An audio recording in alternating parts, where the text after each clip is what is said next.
مجھے تم سے کیسی محبت ہے شاید بتانا بہت مشکل ہے میرے لیے، اور شاید سوچنا تک بھی۔ تم میری دستنت میں ہو کہ اگر چاہوں تو پا لوں، مگر نہ جانے کیوں مجھے یہ تشنگی، یہ پیاس اچھی لگتی ہے۔ اس میں بھی ایک طرح کی خوبصورتی ہے، جیسے کہ ایک خوبصورت پھول کو دیکھ کر دل کرتا ہے کہ اسے توڑ کے رکھ لیا جائے، لیکن جب اسے توڑ لیا جاتا ہے تو سمجھ نہیں آتا کہ اسے کہاں رکھا جائے۔ آخر کار کوڑے کی ٹوکری میں اس کا مقدر بنتی ہے۔ لیکن اگر کسی نے بہت محبت کا اظہار کیا تو اپنی کتاب یا ڈائری میں رکھ لیا، پھر کیا اس طرح اس کی خوبصورتی قائم رہی؟ نہیں نا۔ کچھ عجیب سی محبت ہے مجھے تم سے۔ میں تمہیں پانا نہیں چاہتی، کیونکہ جب ہم کچھ پا لیتے ہیں تو اس کی قدر کھو دیتے ہیں۔ تم سے جڑی ہر یاد کو میں تازہ رکھنا چاہتی ہوں، اپنے آنسو کی ترہاٹ کے ساتھ۔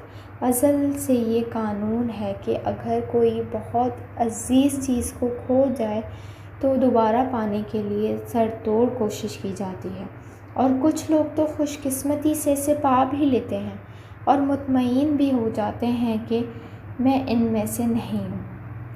مجھے تمہاری یاد سے محبت ہے، اور یہ محبت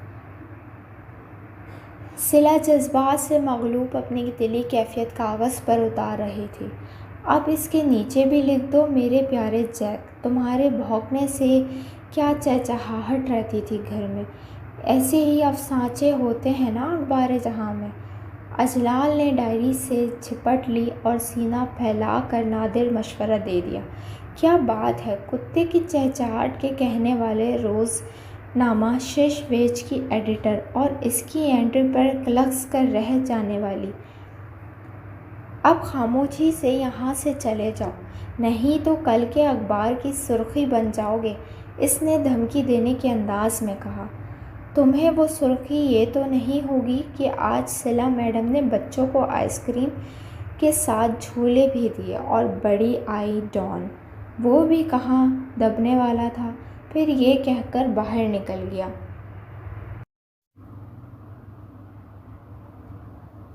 صلہ اور اجلال دونوں کزن تھے۔ صلہ 6 مہینے بڑی تھی اور 6 مہینے کے 6 سال کا وقفہ سمجھ کے اس بات پر روب ڈالنے کی کوشش کرتی تھی، لیکن وہ دوسرے کزنز کی طرح رتی بھر بھی مطروب نہیں ہوتا تھا۔ وہ چچا اور اپنے گھر میں سب سے بڑی تھی، اور اکلوتا ہونے کی وجہ سے اس کی طبیعت میں ایک طرح کا غرور آ گیا تھا۔ اجلال بلا کا ذہین تھا، اور اتنا ہی فلرٹ قسم کی نیچر تھی کہ دیگر چاہے بہت اچھے تھے، مگر لڑکیوں سے دوستیاں بنانا اور بغیر کسی وجہ سے انہیں چھوڑ دینا اس کا اسٹائل تھا۔ اور جب وہ اسے فون پر لڑکیوں سے لمبی لمبی باتیں کرتے ہوئے دیکھتی تو دل کرتا اسے جوتے لگائے۔ یہ بھی نہیں کہہ سکتی تھی کہ تھوڑا پڑھ لو، کیونکہ وہ تو تھا ہی ماسٹر پرفیکٹ۔ لیکن کالج سے کبھی شکایت نہیں آئی تھی کہ وہ پڑھائی میں ٹھیک نہیں یا لاپرواہ ہے۔ وہ پورا سال سر توڑ محنت کرتی کہ اس بار تو نمبر وہی زیادہ لے آئے گی، لیکن رزلٹ آنے پر ہمیشہ کی طرح مایوسی سے بے پناہ اضافہ ہو جاتا۔ جب چچی مٹکتی ہوئی مٹھائی کی پلیٹ لے کر آن بران ہوتی، اور اس وقت اس کا دل کرتا کہ وہ خود کو یا اسے آگ لگا دے۔ اب کس نمبر کی بھابھی سے بات ہو رہی ہے؟ وہ کچھ دینے آئی تو وہ حسب معمول فون پر بات کر رہا تھا۔ 130 نمبر والی۔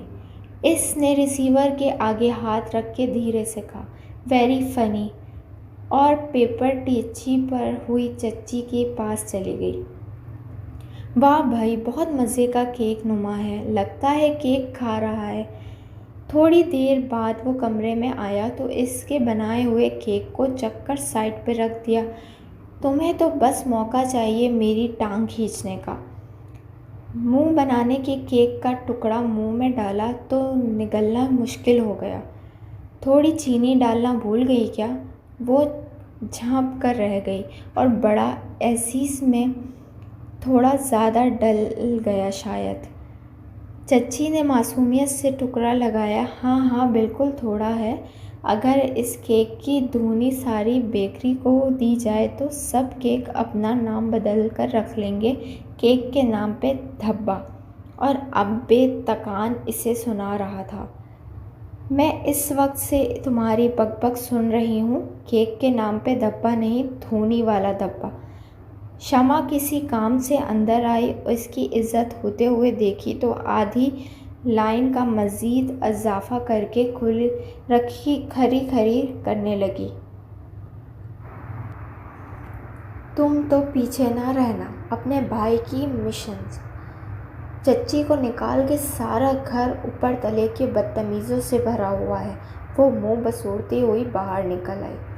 چپکے چپکے جل جاتے ہیں لوگ محبت کرنے والے، پروسنگ نکل جاتے ہیں لوگ محبت کرنے والے، آنکھوں آنکھوں جل جاتے ہیں تاروں کی قندیل لیے، چاند کے ساتھ ہی ڈھل جاتے ہیں لوگ محبت کرنے والے، دل میں پھول کھلا دیتے ہیں، آگ میں راکھ جگا دیتے ہیں، پانی بیچ بتاشے صورت خود کو پگھلا دیتے ہیں، غم کو شہد بنا دیتے ہیں لوگ محبت کرنے والے، تتلی تتلی لہراتے ہیں پھولوں کی امید لیے، ایک دن خوشبو بن جاتے ہیں لوگ محبت کرنے والے۔ ٹھا اچال نے حسب عادت اپنی ڈائری پر جھکی ہوئی صلہ کو ڈھونڈتے طریقے سے ڈرا دیا۔ میں صبح سے سوچ ہی رہی تھی کہ آج تم ڈرانے نہیں آئے۔ خیر تو ہے، تم اتنے غیر ذمہ دار تو نہیں۔ اس نے جھک کر اپنی پنسل پکڑی جو اس کے ڈرانے سے بڑی گر جا گری تھی۔ ارے تم آئے ہوئے ہو، میں تمہارے ہی گھر یہ دینے جا رہی تھی۔ تھوڑی دیر بعد امی اندر آئیں تو ان کے ہاتھ میں مٹھائی والی پلیٹ تھی۔ یہ کس لیے ہے؟ اس نے گلاب جامن منہ تک لے جاتے ہوئے کہا۔ خیر سے آج صلہ کا رشتہ ہو گیا ہے، لڑکا انجینئر ہے اور دبئی میں ہوتا ہے۔ امی نے جو ہی تفصیلات بتائیں، اسے اچانک اچھو لگ گیا تو وہ بھاگ کر پانی لے آئی۔ تائی کیا سوچ کے آپ نے اس کا رشتہ طے کر دیا؟ مجھے تو رہ رہ کر اس غریب پر ترس آ رہا ہے۔ وہ ہنستا ہی جا رہا تھا، یہ جاننے کے بغیر کہ اس کی آنکھوں میں موٹے موٹے آنسو آ گئے تھے۔ پھر وہ اسے پاگلوں کی طرح ہنستے ہوئے چھوڑ کر آ گئی۔ آج صلہ کی مایو تھی اور گھر کے پہلی شادی پہ سب بڑھ چڑھ کے کام کر رہے تھے۔ خاص طور پر اجلال تو سگے بھائیوں سے بڑھ کر پیش تھا۔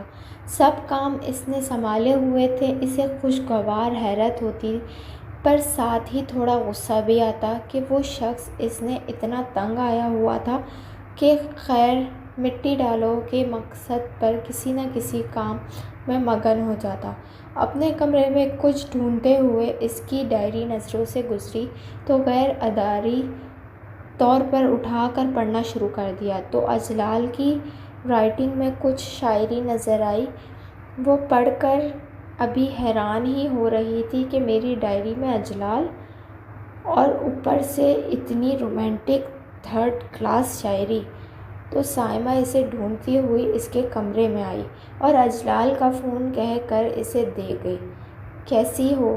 اس کی ہیلو کہتے ہی سوال داغ دیا تو وہ تھوڑا اٹکی کہ حال تو ایسے پوچھ رہا ہے جیسے میں یہ امریکہ میں ہے، حالانکہ تھوڑی دیر پہلے کیسے سیڑھی سے لٹک لٹک کے پھول لگا رہا تھا۔ اچھی ہوں، اور اتنا کہہ کر خاموش ہو گئی۔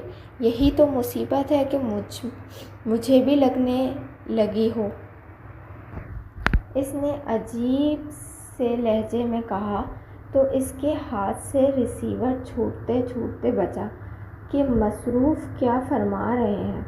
تمہاری طبیعت تو ٹھیک ہے؟